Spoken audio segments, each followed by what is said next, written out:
दोस्तों आज का वीडियो क्लास 10 के लिए बहुत ज्यादा जरूरी है। क्यों दोस्तों? आज हम लोग इसमें देखने वाले हैं सेट 3। जी हाँ, सोशल साइंस का जो आप लोग का सेट 3 जारी हुआ है झारखंड बोर्ड यानी कि और जेसीईआरटी के द्वारा, इसमें हम लोग सभी का आंसर देखेंगे। और दोस्तों ये आप लोग एग्जाम के लिए जो होने वाला है आप लोग का बोर्ड एग्जाम, उसके लिए बेहद जरूरी है। क्योंकि दोस्तों इससे सवाल जरूर आएगा, आप लोग को पता होना चाहिए। मॉडल पेपर से बहुत सारे सवाल मैच करता है बोर्ड एग्जाम में, तो इसको जरूर पढ़ लीजिए। इसमें से बहुत सारे सवाल एग्जाम में देखने को मिलेंगे। और दोस्तों जितने सारे सेट है आप लोग का अपलोड कर चुका हूँ।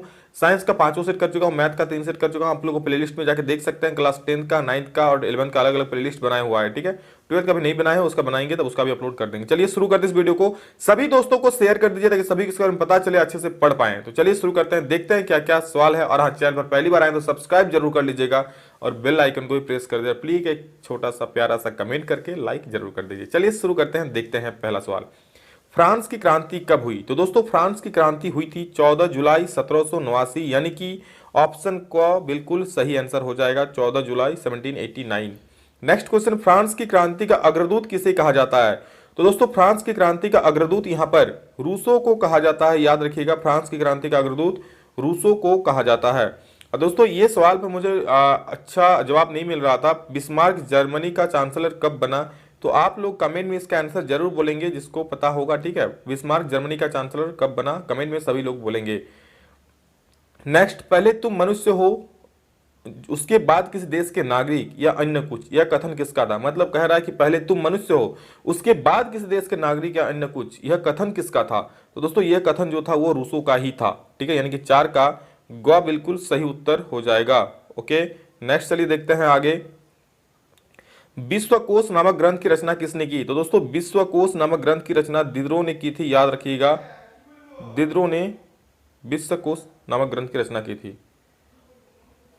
चलिए आगे बढ़ते हैं। डिस्कवरी ऑफ इंडिया नामक पुस्तक के लेखक कौन है? तो दोस्तों डिस्कवरी ऑफ इंडिया नामक पुस्तक के लेखक यहाँ पर आप लोग याद रखिए पंडित जवाहरलाल नेहरू, यानी कि 6 का ख बिल्कुल सही उत्तर हो जाएगा। ठीक है, Pandit Jawaharlal Nehru discovery of India नामक पुस्तक के लेखक थे। नेक्स्ट क्वेश्चन, यह किसका कथन है? तुम मुझे खून दो मैं तुम्हें आजादी दूंगा। तो दोस्तों बेहद ये फेमस आप लोग का कह सकते हैं नारा है, तुम मुझे खून दो मैं तुम्हें आजादी दूंगा, जो कि सुभाष चंद्र बोस जी ने दिया था।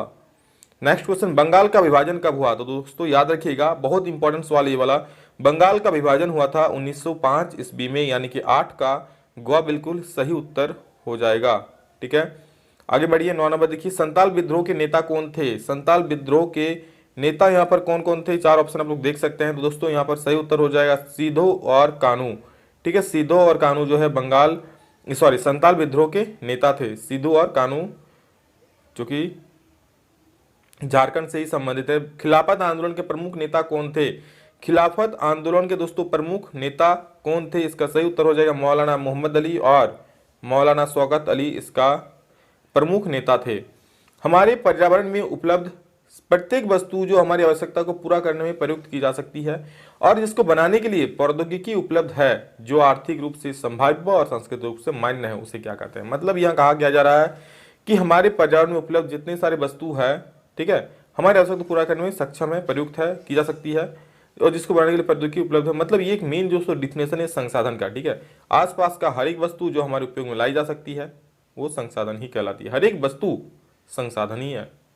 भूमि निम्नीकरण में निम्न में से किन की भूमिका नहीं है? दोस्तों भूमि निम्नीकरण यानी कि भूमिका कह सकते हैं ह्रास, तो किसकी भूमिका नहीं है? वनों का काटना, अति पशुचारण, खनन की मधुमक्खी पालन। याद रखिएगा दोस्तों, यहाँ जो वनों का काटना है, वनों के काटने से भी भूमि निम्नीकरण होता है और अति पशुचारण से भी होता है भूमि निम्नीकरण। क्यों? गाय बैल ज्यादा घास खा जाएगा तो वहां भी फिर पानी गिरेगा तो पानी मिट्टी बहा के चल जाएगा। खनन तो होता ही है, मिट्टी का उसमें ह्रास वनों को काटने से होता ही है। वन अगर काट देंगे, पेड़ पौधे नहीं रहेंगे तो मिट्टी को जकड़ नहीं रख पाएगा, उससे भूमि निम्नीकरण होगा। लेकिन मधुमक्खी पालन से कोई संबंध ही नहीं है भूमि निम्नीकरण का। ठीक है, नेक्स्ट क्वेश्चन, भारत के कुल क्षेत्रफल का कितना प्रतिशत भाग मैदानों के रूप में पाया जाता है? भारत के कुल क्षेत्रफल का दोस्तों कितना प्रतिशत भाग मैदानों के रूप में पाया जाता है? तो 13 का दोस्तों यहाँ सही उत्तर हो जाएगा 43%। ठीक है, यानी कि 13 का ग बिल्कुल सही हो जाएगा 43%। लौह अयस्क किस प्रकार से संसाधन है? नवीकरण योग्य, प्रवाह, जैव, अनवीकरण योग्य। तो दोस्तों लौह संसाधन यहाँ पर आप लोग का अनवीकरण योग्य संसाधन हो जाएगा, यानी कि ये वाला ऑप्शन घ अनवीकरण। क्यों? लौह संसाधन एक बार दोस्तों आप मतलब इसका सीमित भंडार है। ठीक है, ये नहीं कि डेली पैदा हो रहा है, ये सीमित भंडार जितना है उतना ही है। एक बार खत्म कीजिए, यूज कीजिए, दोबारा यूज नहीं होगा। गुलाबी सिर वाली बतख, गुलाबी सिर वाली बतख किन जातियों में शामिल है? गाना मत बोलिए। गुलाबी सिर वाली बतख किन जातियों में शामिल है? तो 15 का सही दोस्तों हो जाएगा लुप्त जातियां, यानी कि ऑप्शन घ बिल्कुल सही हो जाएगा। और नेक्स्ट क्वेश्चन आगे बढ़ते हैं हम लोग 16 नंबर की तरफ। 16 नंबर क्या पूछ रहा है देख लीजिए। भारत में जैव विविधता को कम करने वाले कारक कौन से? जैव विविधता मतलब क्या? विभिन्न प्रकार के जीव जंतु पाया जाता है, ठीक है, पेड़ पौधे को काटा जाता है, विभिन्न प्रकार के जीव जंतु को मारा जाता है, वही वाला। तो उसको कम कौन करता है? कारक कौन है? वन्य जीव के आवास का विनाश, ये भी है। वन्य जीव को मारना या शिकार करना, हाँ, इससे भी कम होता है। और पर्यावरण प्रदूषण एवं दबानल, ये भी प्रदूषित करता है और ये भी जैव विविधता को खत्म कर रहा है। लेकिन कृषि उत्पादन, लेकिन हाँ, उपरोक्त सभी यहाँ पर है, वो सही हो जाएगा, ठीक है। 16 का घ सही हो जाएगा क्योंकि सभी चीज है जैव विविधता, जो जैव विविधता को अफेक्ट करता है।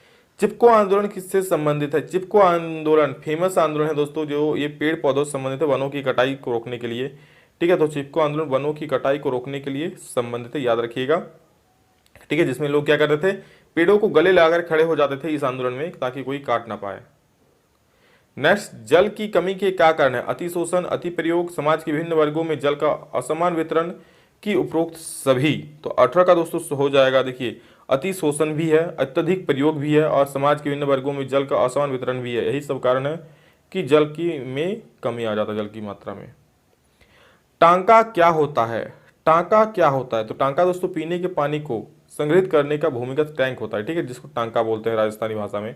तो टांका क्या है? पीने के पानी को संग्रहित करने का भूमिगत टैंक, जो भूमि में गड्ढा खोद करके वहाँ पर वर्षा जल को एकत्रित किया जाता है, उसको कहते हैं टांका। टंकी हम लोग बोलते हैं, तो उसको टांका कहा जा रहा है।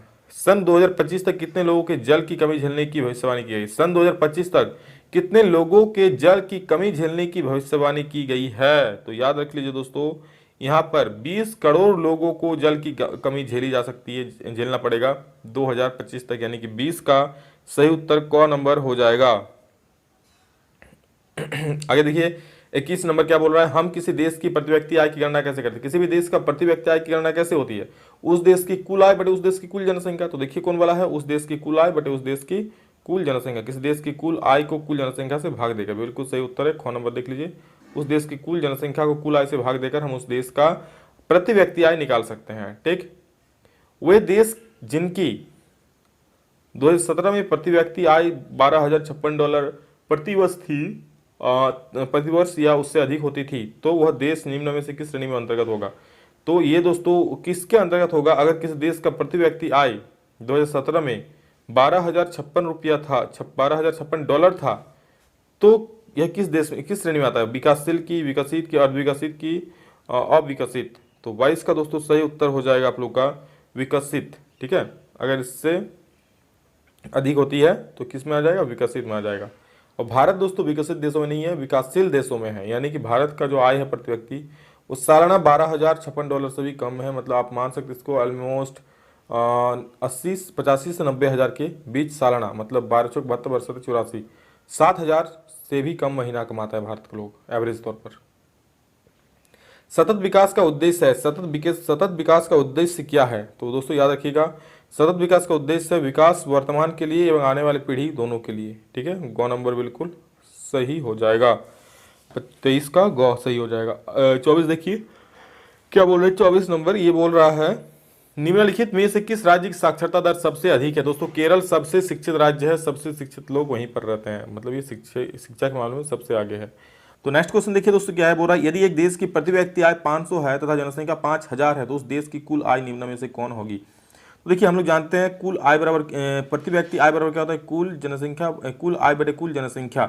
यानी कि दोस्तों ये वाला हम लोग निकालेंगे कुल आय, तो क्या कर देंगे? दोनों को गुना कर देंगे, 5 गुने 25 और यहाँ पर 5025 लाख हो जाएगा, ठीक है। तो देखिए कौन वाला हो जाएगा आपका? ये वाला उत्तर क नंबर सही हो जाएगा। आगे बढ़िए, निम्न में से कौन से क्रियाकलाप द्वितीय क्षेत्र के अंतर्गत आते हैं? द्वितीय क्षेत्र के अंतर्गत कौन वाले क्रिया? दोस्तों देखिए द्वितीय क्षेत्र का मतलब होता है जो विनिर्माण, जो कच्चा पदार्थों का उपयोग करके कोई नया चीज बनाता है उसको द्वितीय क्षेत्र कहते हैं। प्राथमिक क्षेत्र का मतलब, क्षेत्र को अच्छे से पढ़ लीजिए दोस्तों, हर एक बार इससे सवाल रह रहा है और आगे भी एग्जाम में रहेगा, फाइनल बोर्ड एग्जाम में भी रहेगा, इसलिए क्षेत्र को मत छोड़िए और प्राथमिक क्षेत्र को, द्वितीय क्षेत्र को, तृतीय क्षेत्र को अच्छे से याद कर लीजिए क्योंकि इससे सवाल जरूर बनेगा, ठीक है। तो यहाँ आगे देखिए क्या बोला है, निम्न में से कौन क्रियाकलाप? हाँ द्वितीय तो यहाँ पर देखिए विनिर्माण कौन वाला है, प्राकृतिक उत्पादों को विनिर्माण के द्वारा बदला जाता है, यही दोस्तों यहाँ पर द्वितीयक क्षेत्र के अंतर्गत आता है।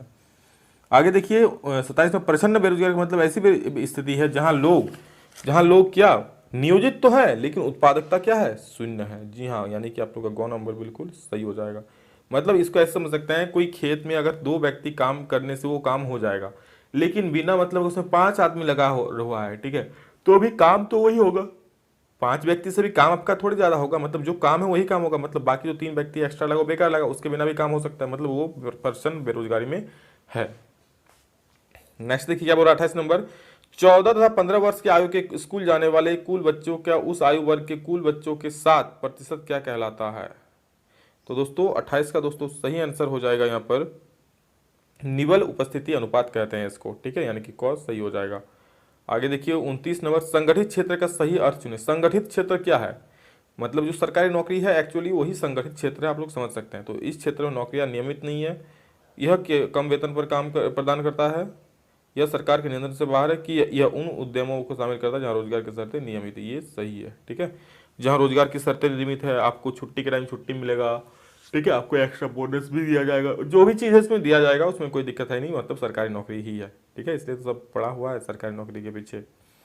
कौन से क्षेत्र को सेवा क्षेत्र भी कहा जाता है दोस्तों, जिसमें सेवा होती है, जैसे बस, टैक्सी ड्राइवर, कोई पढ़ा रहा है टीचर, वो सब सेवा क्षेत्रक है, ठीक है। तो ये दोस्तों सेवा क्षेत्रक तृतीय क्षेत्रक होते हैं, तो इसको याद कर लीजिए, ग नंबर सही हो जाएगा।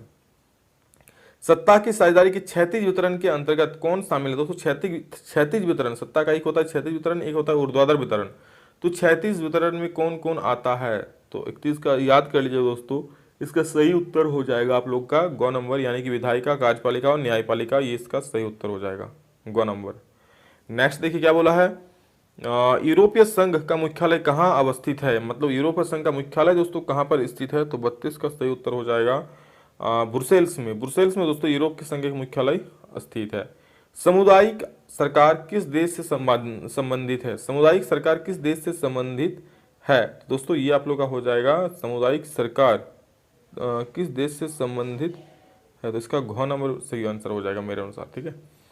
आगे देखिए क्या है, बेल्जियम में डच भाषा बोलने वालों की आबादी कितनी प्रतिशत है, बेल्जियम में डच भाषा बोलने वाली की आबादी कितना प्रतिशत है, 59%, मतलब काफी ज्यादा डच बोला जाता है बेल्जियम में, ठीक।